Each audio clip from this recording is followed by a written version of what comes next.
More than 600 pounds of suspected marijuana with an estimated street value of close to $640,000 was seized from a home in southwestern New Providence by drug enforcement officials today. It's the second drug bust in a matter of days as officers continue their targeted approach to dismantle criminal elements that transship drugs. Jimmy Boatswain visited the scene today and tells us that several suspects were taken into custody. Officers descended on a home in Boatswain Hill Sunday morning where a search resulted in the discovery of hundreds of pounds of suspected marijuana.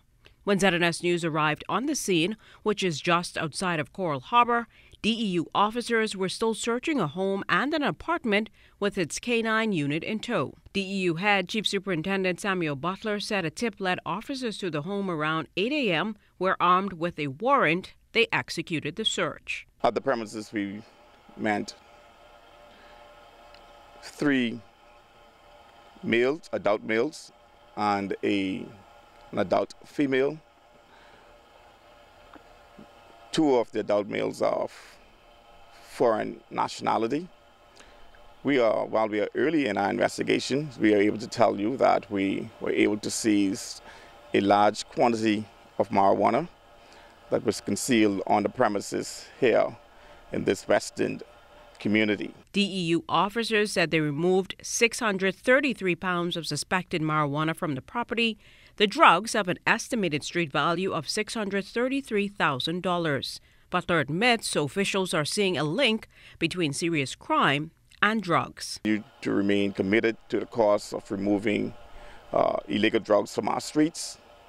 We are quite cognizant of the relationship between drugs and our various serious crimes on our streets. We will continue to be as diligent as we can to continue to fight and remove drugs and apprehend drug traffickers. Just Friday, officials arrested 3 men in Abaco on board a twin-engine aircraft, along with 3 pounds of marijuana, more than $100,000 cash, and 2.380 pistols. Now, while DEU officials do not see a connection between the two, they believe the operation here in the capital may be much bigger. We are able to say that based on intelligence, we are looking at a wider net and some other connectivity. When we look at these organizations, we know that they do not operate independent. And as we said, that we already have 2 foreign nationals in our custody.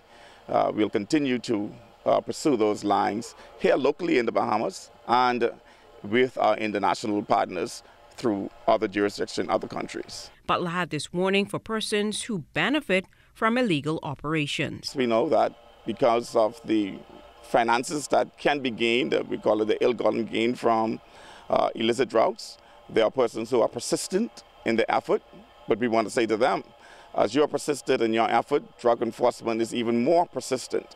And we will come after you wherever you are, and we will get you.